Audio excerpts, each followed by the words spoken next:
my name is Kasturi. I come from Assam.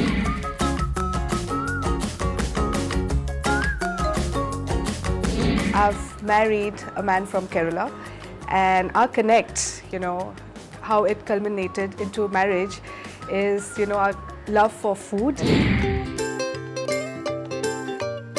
So now we're going to make chicken in black sesame, which is an Assamese dish. This black sesame, which I've sourced from Assam, I have soaked it in water for the last 2 hours, and now I'm going to be making a paste out of it.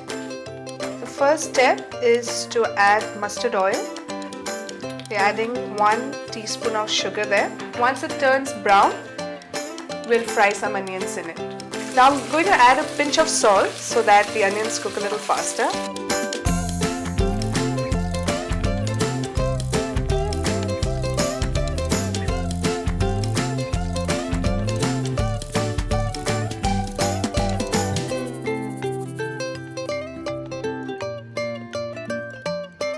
So a couple of my friends are going to come in the evening to join me for this meal, and I'm very excited because this happens to be one of their favorite dishes.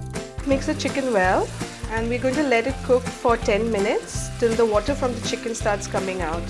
So I'm going to roast some whole peppers and also let a few black sesame splatter and then add it to the cooked chicken. So I've stirred the chicken occasionally in the last 10 minutes, and as you can see, the chicken has released water. So I'm going to now add the roasted pepper, the roasted sesame seeds and the black sesame paste.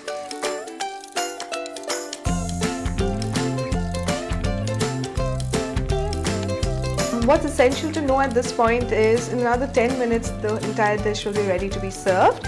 However, you'll know that it's ready when the black sesame becomes sticky with the chicken pieces. So we are done here, and it's all ready to be served. We're just going to garnish with slit green chilies.